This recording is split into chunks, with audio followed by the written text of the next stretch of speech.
Ujú. Perfecto. Ya está grabando.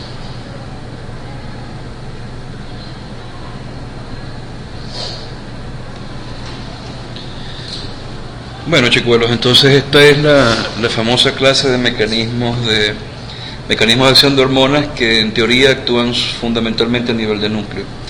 Ya yo les había dicho que el canon de bioquímica pues es que las hormonas, dependiendo de dónde actúan, uno las puede clasificar, ¿no? Pero ya eso en los últimos 15 años ha cambiado muchísimo y ya no podemos hablar de hormonas que actúan nada más en núcleo, hormonas que actúan nada más en membrana, hormonas que actúan nada más en citosol o se unen a su receptor en citosol, ¿no? Eso ha cambiado tanto que ya se sabe que las hormonas, por ejemplo, de tipo esteroidea, tienen también receptores en membrana y que las hormonas de núcleo, fundamentalmente hormonas tiroideas, pues también tienen receptores de membrana. Más aún, uno de los cánones en bioquímica dice que el receptor para hormonas tiroideas ya está pegado en el ADN, los elementos de respuesta a hormonas, como un dímero. Pero ya se sabe que también se pegan monómeros y también se sabe que las interacciones pueden ocurrir en el núcleo antes de que se una al elemento de respuesta a hormona. Entonces son cosas que han cambiado bastante. Más sin embargo vamos a mantenernos por razones, digamos, de tipo didácticas con el canon normal, ¿no? De que hay hormonas nucleares, hay hormonas que se unen a receptores en citosol y después van a núcleo, y que hay hormonas que se unen a receptores de membrana.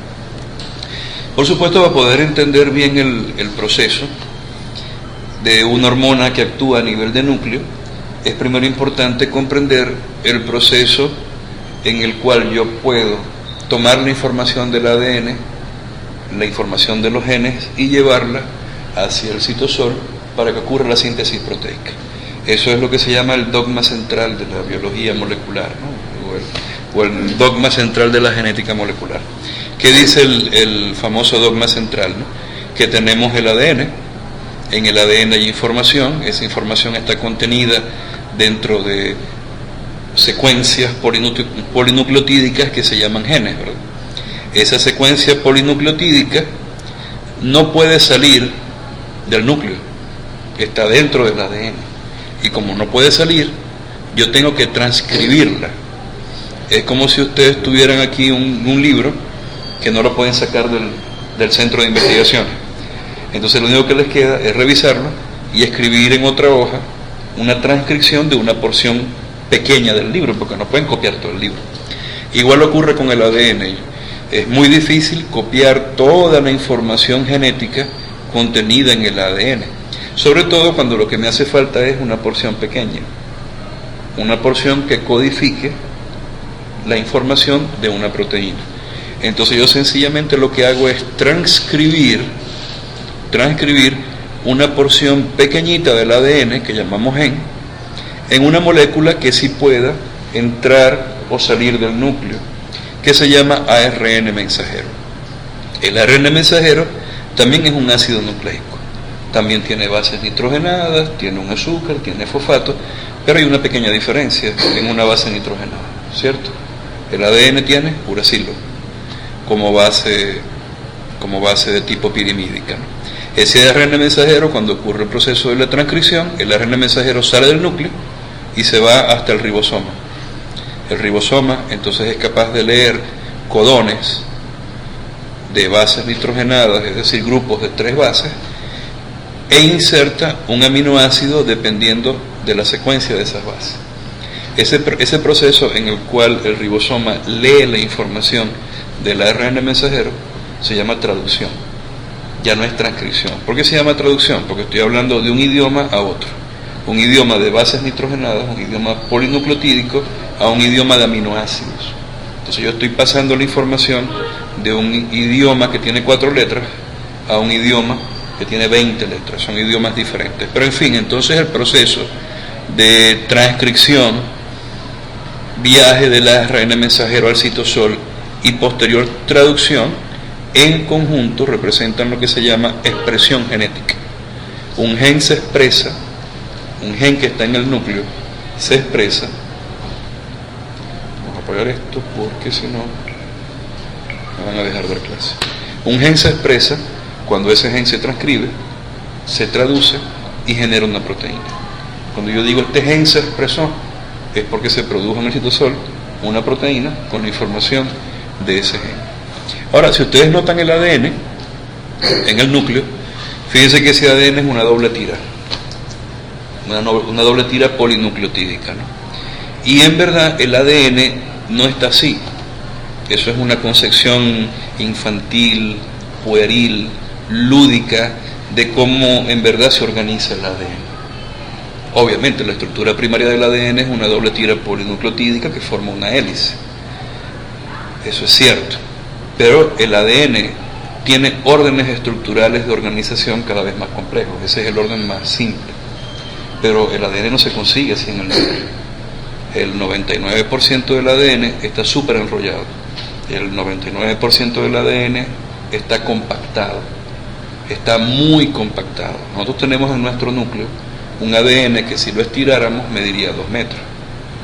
Y esa ultracompactación lo lleva a caber en un volumen de 1 micrón cúbico. Entonces, eso quiere decir que de alguna manera yo empaqueto ese ADN para que no ocupe espacio. Y eso es un problema desde el punto de vista metabólico.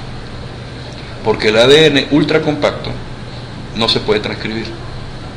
Este proceso de transcripción que ocurre en el núcleo y me genera un ARN mensajero, lamentablemente ocurre en el ADN desenrollado, no ocurre en el ADN ultraenrollado.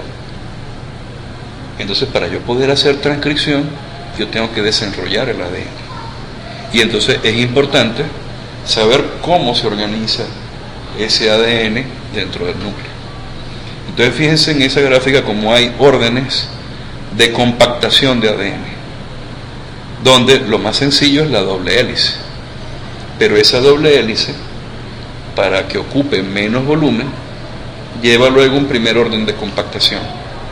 En ese primer orden juegan un papel importante unas proteínas que se llaman histonas. Las histonas permiten generar un núcleo en el cual el ADN puede girar alrededor de ese núcleo 1.70 veces. Da casi 2 vueltas, para después salir de esa histona y enrollarse en la siguiente 1.70 vueltas. La unión del ADN con las histonas reciben el nombre de nucleosomas. Estas bolitas que están ahí con el ADN alrededor de esas bolitas se denominan nucleosomas. Las histonas, esas proteínas, son de 2 tipos. Hay histonas que se denominan histonas nucleosómicas, que son las que pertenecen al nucleosoma, y hay histonas que se denominan no nucleosómicas, que están fuera del nucleosoma. Fíjense que cada nucleosoma que se forma con ese 1.7 vueltas de ADN tiene al lado una histona que se llama histona H1. La histona H1 es una proteína no nucleosómica que se encarga de impedir que se desenrolle el ADN del nucleosoma. ¿Qué pasa después cuando se forman estos nucleosomas? Bueno, ellos se empiezan a organizar de forma más compacta. Hay varias teorías que dicen cómo los nucleosomas se asocian unos con otros. Una de las teorías más aceptadas es la formación de un solenoide. En la formación de un solenoide hay un núcleo central proteico y alrededor de ese núcleo central proteico los nucleosomas empiezan a enrollarse. Esa es una de las formas más aceptadas y ahora les voy a enseñar una gráfica de eso. Posteriormente a la formación del solenoide se generan asas, es decir, que el ADN forma asas muy parecidas a las asas intestinales y eso genera compactaciones que al final los vemos como un cromosoma, que es la forma, digamos, ya macroscópica en la cual uno puede ver el ADN.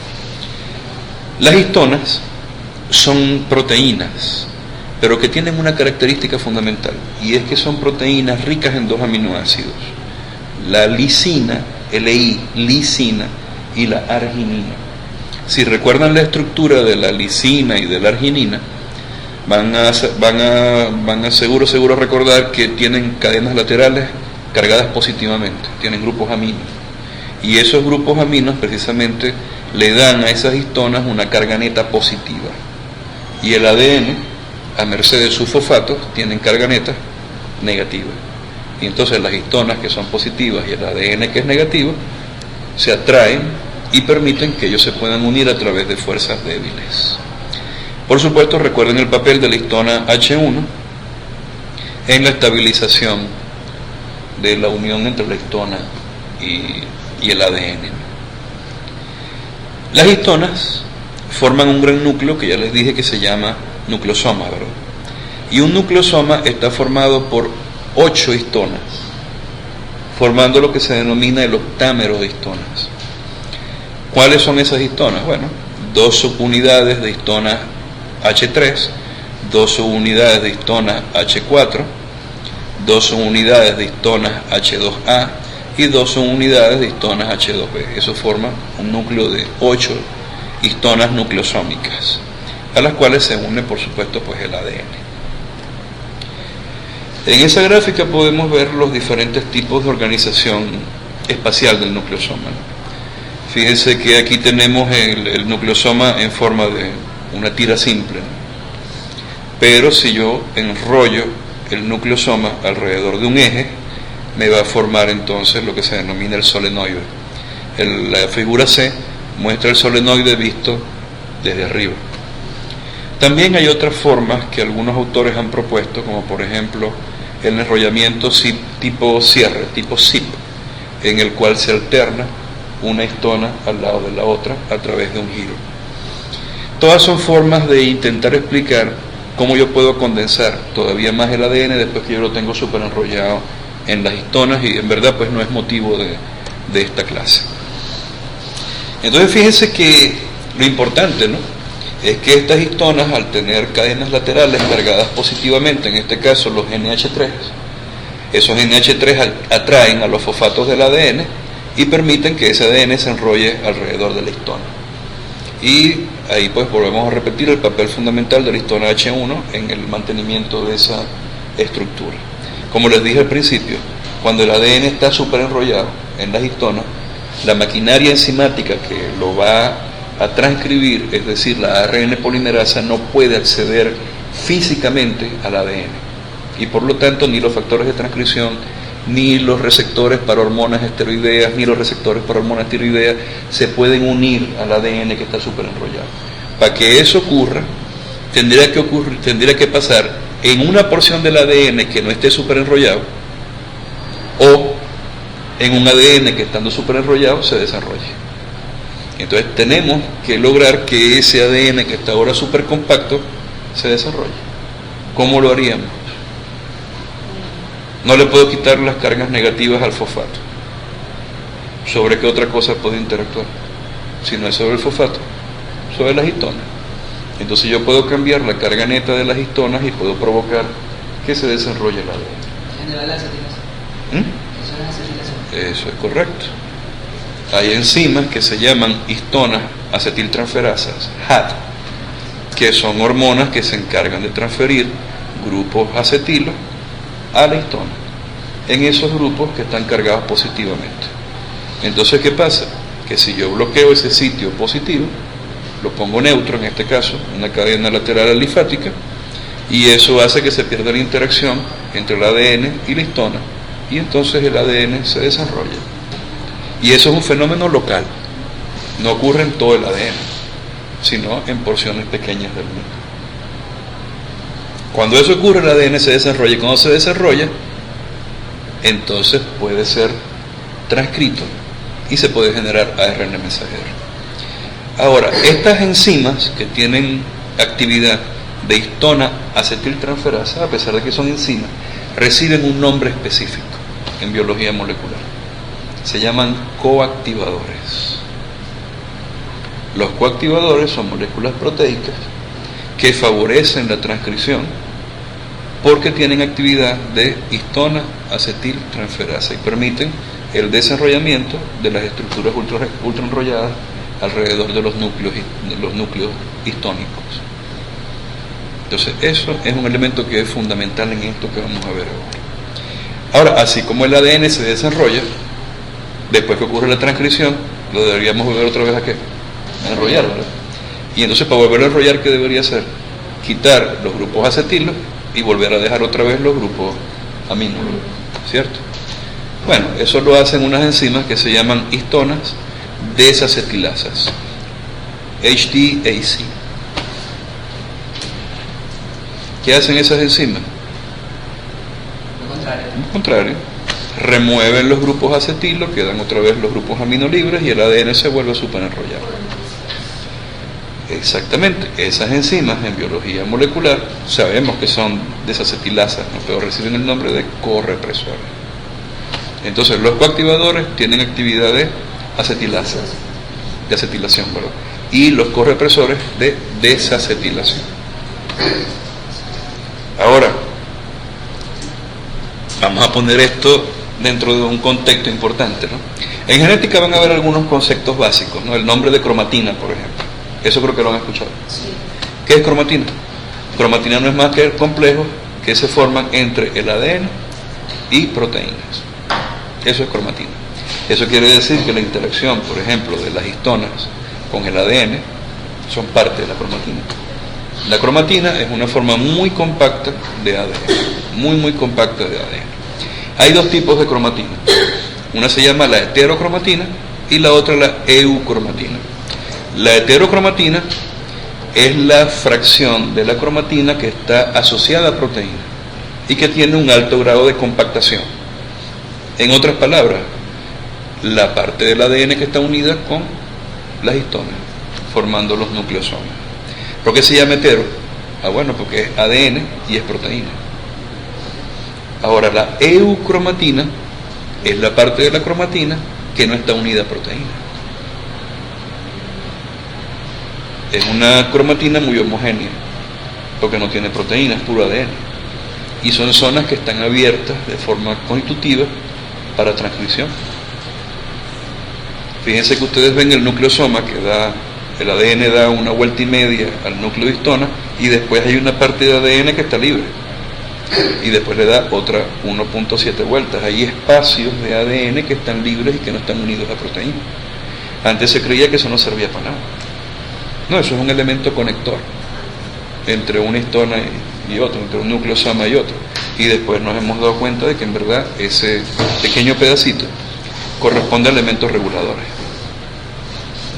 Quizás no transcriban genes, pero son elementos reguladores que pueden de alguna manera hacer que el resto del ADN se desarrolle.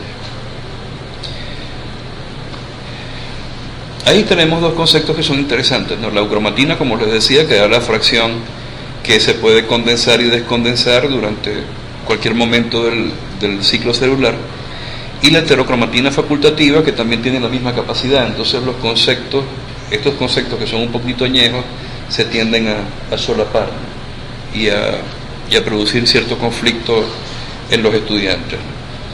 Los norteamericanos, pues entonces ya hace algún tiempo, digamos que saben que la información únicamente no está presente en el ADN, sino que también de alguna forma podemos también heredar información a través de los puntos en los cuales las histonas se pueden modificar. Se pueden acetilar o desacetilar, se pueden metilar o desmetilar, se pueden fosforilar o desfosforilar, pueden tener cambios de ribosilación, y esos cambios también se pueden transmitir de un individuo a otro. Eso es lo que se denominan cambios epigenéticos. Los cambios que están más allá de lo que uno ve usualmente como información en el ADN. Cuando yo cambio una información en el ADN, hablo de una mutación. Pero se ha visto que incluso entre gemelos idénticos que tienen el mismo ADN, hay diferencias sutiles que no se pueden atribuir precisamente al cambio de base, porque son gemelos idénticos. Entonces uno dice, esos cambios, ¿por qué? Porque uno puede sufrir una enfermedad y otro no, porque puede aparecer más precozmente y otro no, porque uno engordó y el otro no.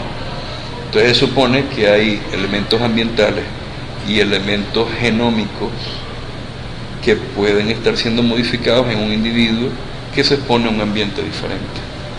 Ya sabemos ahora que esos cambios se deben fundamentalmente no a la acetilación, sino a otro fenómeno que se llama metilación del ADN. Ya no es un grupo acetilo, sino un grupo metilo. Son cambios más permanentes. No hay desmetilación y metilación, como lo hay con la acetilación. La metilación es prácticamente un proceso irreversible que produce cambios en los patrones de transcripción de los genes, siendo los mismos genes. Se cambian los patrones de transcripción, es decir, cambia la concentración de proteína entre dos individuos que aparentemente son iguales. Entonces el código de histonas, pues, sencillamente tiene que ver con esos cambios en las colas aminoterminales de las histonas, que tienen grupos NH3, que de alguna manera pueden producir cambios también en la expresión genética.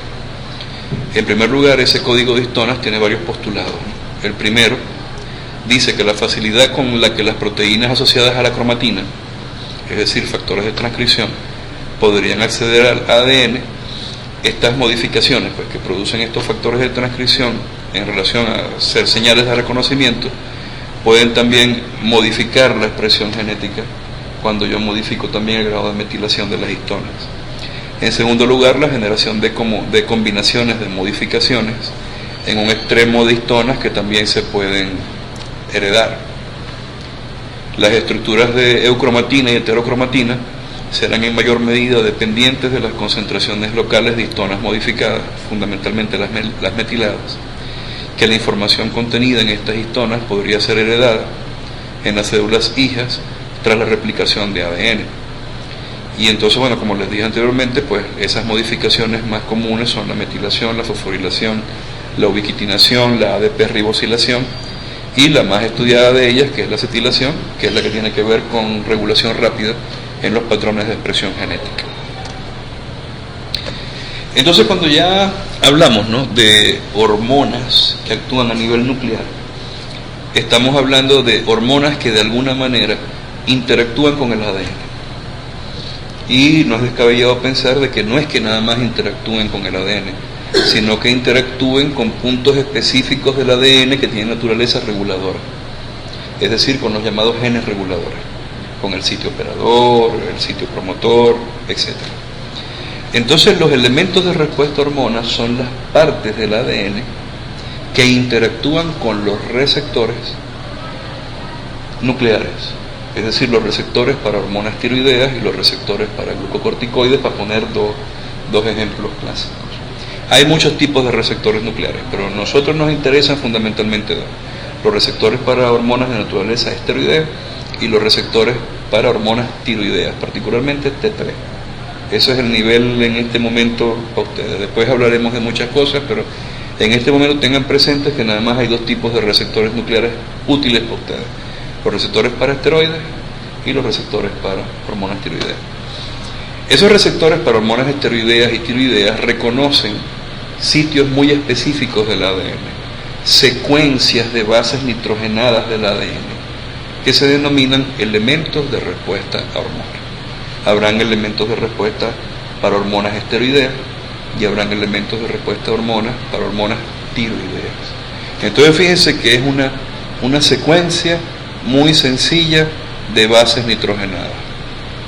¿Cuántas bases? 1, 2, 3, 4, 5 y 6. 1, 2, 3, 4, 5 y 6, separadas por pequeños puentes de 3 nucleótidos que pueden ser cualquier tipo de nucleótido. N puede ser citosina, puede ser guanina, puede ser timina, el que sea. Fíjense la secuencia esta que está aquí arriba, la primera, ¿no? Adenina, guanina, adenina, adenina, citosina, adenina. Y fíjense la secuencia: timina, guanina, timina, timina, citosina, timina. ¿Qué patrón pueden reconocer ustedes ahí? En la primera. O sea, entre una. Correcto. Fíjense, si la primera aquí es adenina, la primera aquí es timina, ¿cierto? Ok. Esto es lo que se denomina un palíndromo invertido. Una secuencia palindrómica es una secuencia de bases nitrogenadas que se repiten pero de forma inversa. Un palíndromo perfecto sería del lado izquierdo: adenina, guanina, adenina, adenina, citosina, adenina. Aquí sería adenina, citosina, adenina, adenina, guanina, adenina. Es decir, al revés al orden de como estaba en la primera secuencia, invertido. Eso es un palíndromo. Un palíndromo invertido es que, aparte de que está volteado, lo que aparece del otro lado son las bases complementarias. Por ejemplo, aquí está adenina, ¿verdad? Si fuera un palíndromo perfecto, aquí habría adenina, pero no está adenina, está que es la complementaria, que es la timina. Aquí está la guanina, aquí debería ir guanina, pero no hay guanina, ¿verdad? Está la complementaria, que es la citosina. Aquí está la adenina, aquí debería ir adenina, pero ¿qué está? La timina, que es la complementaria.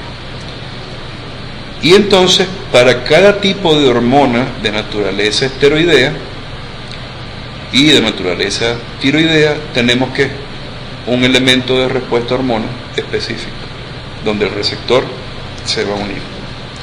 Ya vamos a ver eso.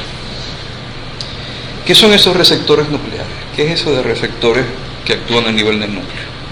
Son proteínas, como cualquier otro, están formadas por aminoácidos, son proteínas más o menos de peso molecular intermedio, están más o menos entre 500 y 800 aminoácidos, en promedio unos 700 aminoácidos, que se encuentran dentro de la célula, bien sea en el citosol o en el núcleo, y que tienen como ligandos a hormonas que son capaces de atravesar fácilmente la membrana, en este caso las hormonas esteroideas y las hormonas tiroideas. Estos receptores no trabajan solos, no únicamente dependen del ligando, no dependen nada más de la hormona, sino que también en conjunto actúan con otras proteínas para regular la transcripción de genes específicos. Esa es la estructura básica de un receptor para hormonas esteroideas y tiroideas. Un receptor para hormonas esteroideas y tiroideas tiene 5 dominios. Un dominio que se llama AB, un dominio que se llama C, un dominio que se llama D, un dominio que se llama E y un dominio que se llama F. Y cada dominio, cada parte de esa secuencia de aminoácidos que representa la proteína tiene una función específica y por eso es que se llama dominio. Entonces, por ejemplo, el dominio AB podrán notar que tiene fundamentalmente dos funciones. La primera, unirse a factores de transcripción, y la segunda, llevar a cabo un proceso que se llama transactivación. El dominio C es un dominio importante porque lleva a cabo un proceso que se llama dimerización. También tiene secuencias que permiten la unión del receptor ¿con quién? Con el ADN. También forma parte o se utiliza su secuencia para transactivación y un poquito es responsable de la localización nuclear del receptor.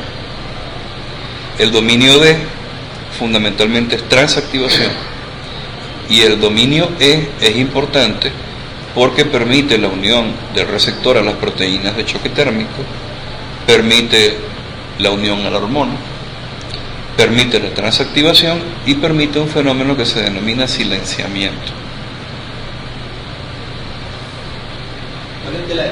El dominio F no tiene función conocida hasta ahora. Sí. Pero es muy importante estudiar un poquito de la estructura del dominio C, porque el dominio C del receptor es el que permite la unión ¿con quién? Con el ADN. Y esa unión del dominio C con el ADN se hace mediante dos estructuras secundarias que se llaman dedos de zinc. Los dedos de zinc son asas de aminoácidos que se producen por la unión entre aminoácidos de cisteína con un átomo de zinc.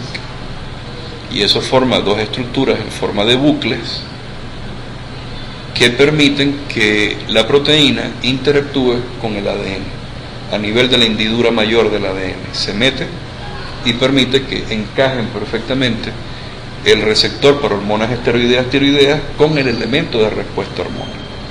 El elemento de respuesta a hormona interactúa muy íntimamente con esos dos dedos de zinc del receptor.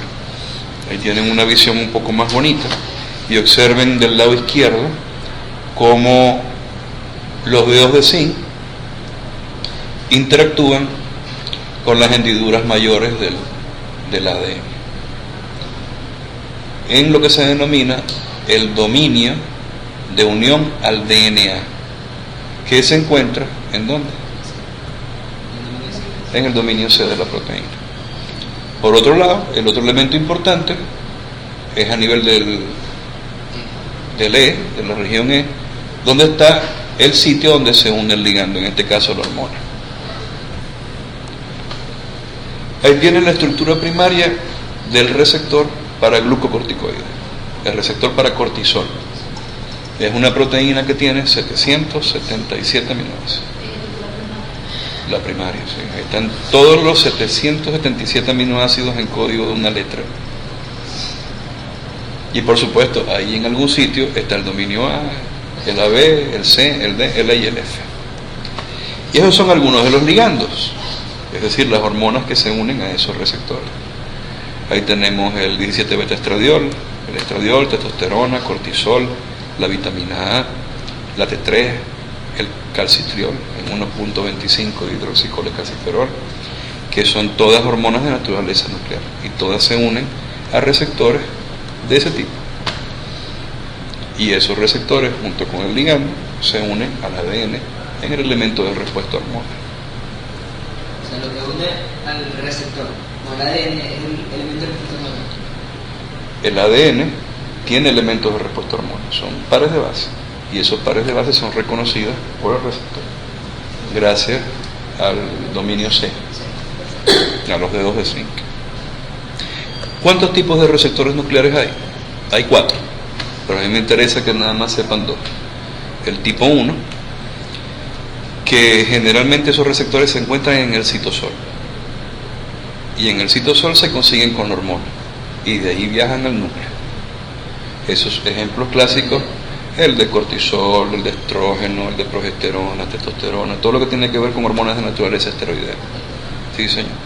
Y el tipo 2 son receptores que canónicamente se encuentran en el núcleo, ya están unidos al ADN, sin la hormona. Y ahí después llega la hormona y se producen cambios conformacionales en el receptor. Generalmente los receptores tipo 1, cuando se une a la hormona, tienden a dimerizar con 2 receptores iguales. En el tipo 2, ya ellos están formando dímeros en el núcleo, y los dímeros generalmente no son homodímeros, son heterodímeros. Ya lo vamos a ver. Ahí actúan muchas cosas. Ahí tenemos el mecanismo básico de acción de un receptor tipo 1, que es el que se une a hormonas de naturaleza esteroidea. Observen cómo las hormonas de naturaleza esteroidea, a merced de su estructura, atraviesan por difusión la membrana plasmática e inmediatamente se unen con muy alta afinidad a un receptor de hormona de naturaleza esteroidea, es decir, un receptor tipo 1. Se encuentra en citosol. Ese receptor tipo 1 usualmente están unidos formando dímeros con una proteína que se llama proteína de choque térmico. Las proteínas de choque térmico lo que hacen es aumentar el tamaño del receptor e impedir que él viaje al núcleo sin que sea estimulado por la hormona. Cuando el receptor se une, cuando la hormona se une al receptor, pierde afinidad por la proteína de choque térmico y esa proteína se libera. Cuando eso ocurre, el receptor cambia de conformación y al cambiar de conformación puede hacer un fenómeno que se llama fenómeno de dimerización. Cuando ocurre la dimerización, cuando se unen 2 receptores con la misma hormona y el mismo tipo de receptor, él se activa y experimenta un proceso que se denomina transactivación. La transactivación no es más que el cambio de conformación del receptor dimerizado que le permite ganar afinidad por los elementos de respuesta a hormona. Entonces el receptor dimerizado y activado viaja al núcleo y se une al elemento de respuesta a hormona. Cuando eso ocurre, el receptor vuelve a cambiar de conformación y gana afinidad por una serie de proteínas de naturaleza reguladora que se denominan coactivadores. Los coactivadores, como ya vimos, son enzimas que tienen capacidad de acetilar el ADN. el coactivador, cuando se une al receptor, se activa. Y entonces gana actividad enzimática para que él pueda entonces acetilar los núcleos de histona para que el ADN se desarrolle. Entonces el coactivador por sí solo no tiene gran actividad de acetilación. Incrementa su actividad cuando el complejo hormona receptor ADN se une al coactivador. Podríamos decir que el complejo hormona receptor elemento de respuesta hormona actúa como modulador alostérico positivo del coactivador, activándolo y haciendo que acetile el ADN. El ADN se desarrolla y entonces los genes que controlan la hormona, en este caso esteroidea, se pueden transcribir y generan ¿qué? ARN mensajero. El ARN mensajero va al citosol, se une al ribosoma, se traduce y genera una proteína. Sencillito, ¿no? Dijo que era la transactivación, habló que era ¿qué? Un cambio de conformación que permite la unión del complejo hormona receptor con el núcleo, con el elemento de respuesta hormonal. Cambio de conformación y permiten que la hormona receptor se una al elemento de respuesta hormonal. Y a su vez eso produce cambios de conformación en el complejo que hacen que los coactivadores también se unan y se activen. Correcto. ¿Alguna pregunta? Está fácil, ¿verdad? Canónica. La no canónica en este caso sería que hay receptores de membrana para hormonas esteroideas. Claro, porque es lo que se ve en pregrado. Claro, si ustedes quieren investigar y buscar un paper donde consigan cómo son los receptores que están en la membrana, cómo se activan y cuáles son las respuestas que generan, ya es parte de posgrado, no es parte de pregrado. Entonces, en general, las vías no canónicas se ven en posgrado y se profundizan las vías canónicas, por supuesto. Si ustedes ven la guía es diferente a esto. O sea, hay un poco de cosas que son de hace 15 años. Los dominios, eso sí no ha cambiado. Eso no ha cambiado. Fíjense ahora el caso de las hormonas que tienen receptores tipo 2, en este caso las hormonas tiroideas. Fíjense que la hormona igualito entra al interior del citosol, ¿verdad? Pero no consigue receptores en citosol.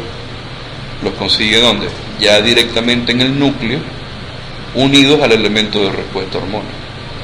Y ese elemento de respuesta hormona, junto con el complejo hormona receptor, ya tiene unido una proteína que se llama correpresor. Eso quiere decir que el complejo receptor ahora voy a tener que editarlo. Bueno, se edita, ¿qué más se va a hacer? Entonces fíjense que para el caso de los receptores tipo 2, una característica fundamental es que ellos ya están pegados al ADN, ya están unidos a los elementos de respuesta hormonal. Otro elemento importante que es diferente a los receptores tipo 1 es que los receptores tipo 2 son heterodímeros, no son homodímeros, no son iguales. En los receptores tipo 2, uno de los monómeros liga a la hormona tiroidea, por ejemplo, y el otro monómero liga a una hormona diferente, usualmente el ácido retinoico o el ácido X-retinoico, como también le llaman a un metabolito de esa molécula, que aquí lo estamos representando con una X, ¿no? Esto sería el ácido retinoico y esto sería su monómero. Aquí el otro monómero está esperando ¿a quién? A la hormona tiroidea. En este caso le estoy poniendo T4, ¿no? Pero en verdad la hormona tiroidea que debería estar ahí es T3. ¿Qué significa eso, no? ¿Qué significa que basalmente, antes de que llegue la hormona, haya dentro del sistema un correpresor?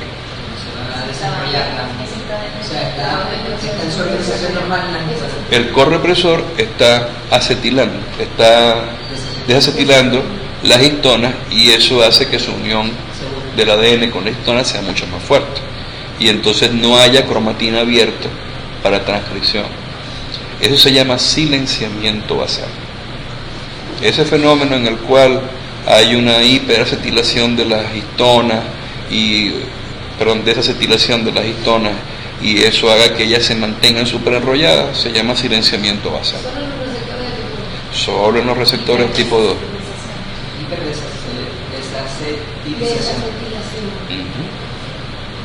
Desacetilación de las histonas. Ahora, un cuento diferente ocurre cuando llega la hormona y se une al complejo hormona-receptor. Cuando se une al complejo hormona-receptor, cambia de conformación el receptor, pierde afinidad por el correpresor y gana afinidad por los coactivadores. Entonces los coactivadores desplazan a los correpresores y el coactivador, que tiene actividad de acetilación, acetila las histonas pierden la carga positiva, se desarrolla el ADN y entonces la cromatina se abre para transcripción. Entonces los genes blancos de las hormonas tiroideas se empiezan a transcribir, generan ARN mensajero, el ARN mensajero va al citosol, es traducido y genera la síntesis proteica. Entonces una de las características fundamentales de los receptores tipo 2 es que tienen actividad silenciadora basal. Eso no lo tiene el receptor tipo 1, lo tiene el receptor tipo 2. Es decir, que el receptor tipo 2 es activo en su forma inactiva. Claro. Es activo porque está silenciando, está inhibiendo la transcripción, está reprimiendo. Sí, está activo inhibiendo. Y cuando llega la hormona, está activo estimulando. Al igual que aquí hay heterodímero, esa es otra característica importante. Y la tercera característica importante es que estos son meramente nucleares y los otros son citosólicos que pueden ir al núcleo. Por eso es que hay dos grandes clases, el tipo 1 y el tipo 2. Sí pueden haber, por supuesto. Sí, ahí les puse el ejemplo del coactivador, ¿no?